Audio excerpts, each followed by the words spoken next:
dans la concorde et la fraternité. Éveille-toi d'abord, une aurore se lève, encourage la paix. Il nous soulève. Revendication du personnel par le bureau du Sénat CNAMGS. Mesdames et messieurs, le présent point de presse vise à dénoncer le malaise qui prévaut au sein de la CNAMGS et qui pourrait entraîner des conséquences dommageables pour la caisse, mais surtout pour les assurés. Nous sommes conscients qu'au moment où nous faisons ce point de presse, que des lettres de licenciement et des mutations disciplinaires sont en train d'être écrites. En effet, cela fait 4 mois depuis la dernière grève que le personnel attend toujours la prise en compte de ces revendications, à savoir le reclassement général des agents, la formation, la prise en charge sanitaire des agents et de leurs ayants droit, l'octroi du crédit automobile et les réformes, l'acquisition des parcelles pour les agents. Pour rappel, à la suite d'un procès verbal falsifié avec la complicité de certains inspecteurs de l'administration du travail qui avaient qualifié notre grève de grève illicite, l'intouchable directeur général avait procédé à une opération de licenciement de près de 400 agents grévistes qui revendiquaient simplement de meilleures conditions socio-professionnelles avec pour motif la perte de confiance, en totale violation des dispositions législatives en République gabonaise en matière de droit du travail et du droit de grève. Face à cette supercherie, les autorités de l'époque qui s'étaient saisies du dossier avaient demandé l'annulation de toutes les mesures disciplinaires prises à l'endroit des salariés, ainsi que la poursuite des négociations dans un climat serein et apaisé sur les points contenus dans le cahier de charges.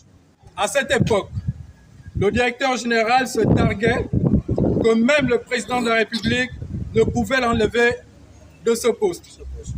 Et actuellement, il se clame haut et fort devant ses collaborateurs qu'il bénéficierait de la confiance de la FEG, plus précisément de M. Oyima, qu'il serait maintenu à son poste de directeur général de la CNAMGS. Depuis ce jour, nous sommes toujours en attente des délibérations du Conseil d'administration extraordinaire du 17 juillet 2023 qui devrait statuer sur les revendications du personnel. Pourtant, au lieu de convoquer les partenaires sociaux sur la table des négociations, nous assistons aujourd'hui aux menaces de licenciement, à l'harcèlement moral et les menaces de tout genre à l'encontre de certains cadres et aux affectations disciplinaires des syndicats pour avoir dénoncé les injustices criardes dans le management actuel de notre institution.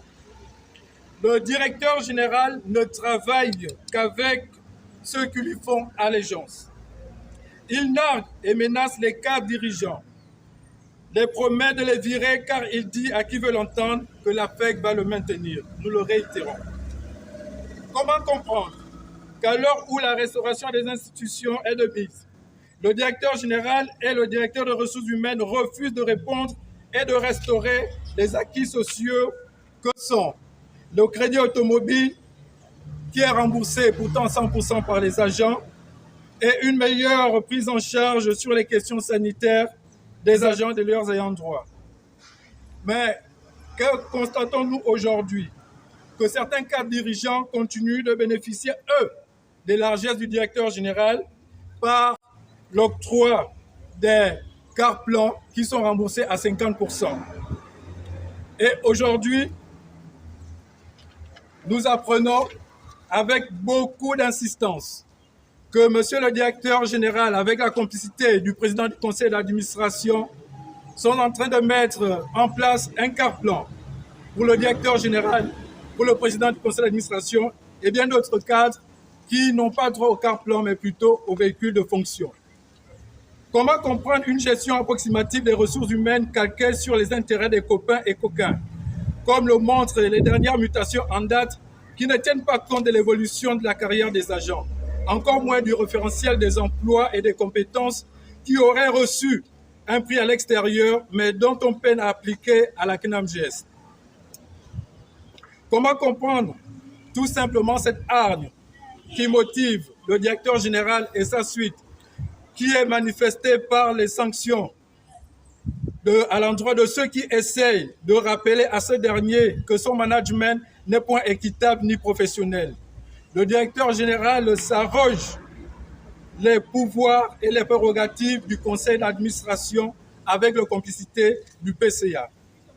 À cet effet, les deux précités refusent de mettre en œuvre les dernières recommandations du conseil d'administration, car ils ont tenté de le modifier et ils projettent aujourd'hui de publier dans les tout prochains jours une note relative aux réformes automobiles, publication qui, en réalité, serait une parodie, d'autant plus que la liste des bénéficiaires est déjà préconçue.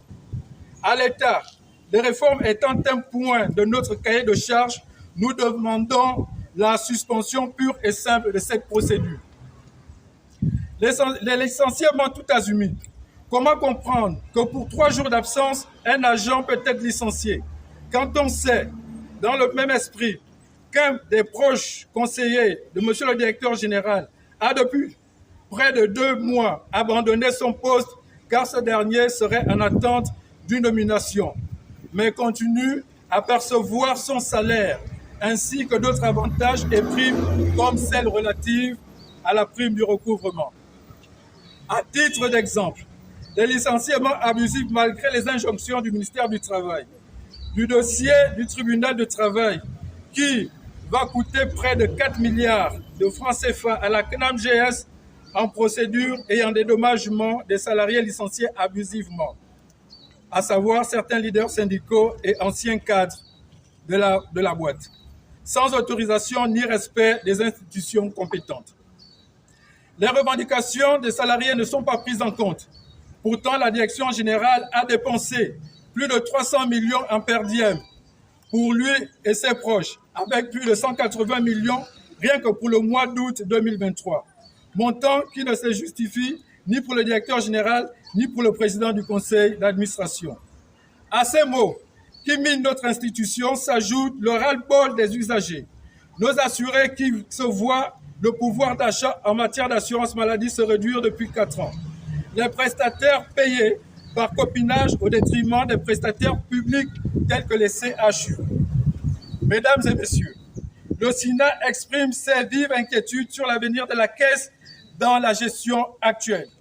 Le directeur général a été condamné par la Cour des comptes à rembourser les sommes indûment perçues en termes de salaire, car ce dernier refusant de respecter les dispositions gouvernementales en matière de rémunération, le plafonnement des rémunérations dans les hautes administrations.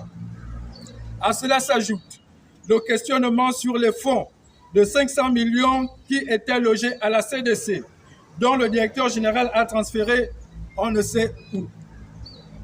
Comment comprendre que les évacuations sanitaires soient passées de 5 à 17 milliards par an pour le même nombre de bénéficiaires, voire moins, avec un taux de mortalité des compatriotes en forte augmentation à l'étranger depuis ces 4 dernières années, et le traitement infligé aux patients par les prestataires nous préoccupe au plus haut point et nécessite que les autorités y prêtent plus d'attention. Sur un tout autre plan, nous voulons rappeler à toutes fins utiles que la CNAMJS a été créée par la volonté politique afin d'assurer un véritable accompagnement des compatriotes. En 2012, la Caisse a reçu le prix de l'excellence, fruit de l'engagement et de dur labeur des précurseurs de l'assurance maladie, anciens managers et agents, qui ont fait de notre Caisse un modèle dans toute l'Afrique subsaharienne. Aussi, le Fonds des Gabonais économiquement faibles, appelé GF, est celui qui a mis en place les autres fonds, à savoir le fonds public et le fonds privé, et cela a toujours marché. Il a toujours permis d'équilibrer l'ensemble des autres fonds. Toutefois, nous nous interrogeons sur les motivations de l'affaire qui se positionne comme une solution miracle de la CNSS et de la KNAMGS, sachant qu'elle est d'autant plus comptable des déshydratats que rencontrent les dites caisses. La FEC ne peut en aucun cas être juge et partie, vu le montant de son ardoise au niveau des caisses et des litiges relatifs au non-versement des déclarations des cotisations sociales employées au niveau des caisses, impactant leur assurance maladie et leur droit à la retraite à titre des faits majeurs. Les textes qui régissent la caisse ne souffrent d'aucun problème. Seules les dettes de la FEC au niveau des caisses sont abyssales, soit près de 300 milliards de dettes à la FEC auprès de la KNAMGS. La solution primordiale serait l'acquittement de cette dette par la FEC. Ayant déjà occupé la présidence du conseil d'administration de la Caisse, il serait anormal que la FEC, ancienne CPG, reprenne la présidence du conseil d'administration à l'État. Aussi, un audit sur les recours gracieux pourra montrer les abus et le niveau de traitement fait par le directeur général aux entreprises membres de la FEC.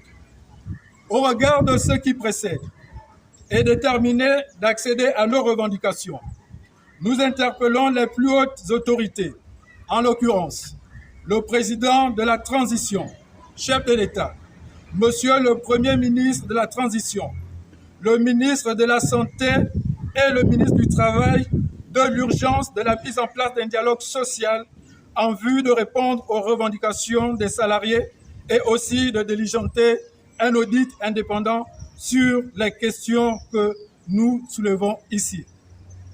Le présent point de presse fait office d'un dépôt d'un préavis de grève. Nous sollicitons par ailleurs le ministre du Travail et celui de la Santé afin que les résolutions soient prises dans la semaine pour que soit mise en place une commission en vue de régler les revendications du personnel, les abus en tout genre et le manque de respect des institutions par le directeur général ne nous permettent plus d'être en confiance vis-à-vis de ces derniers, faute de quoi nous nous réservons le droit de rentrer en grève dès le mardi 14 novembre 2023. Fait à Libreville le 6 novembre 2023. Je vous remercie.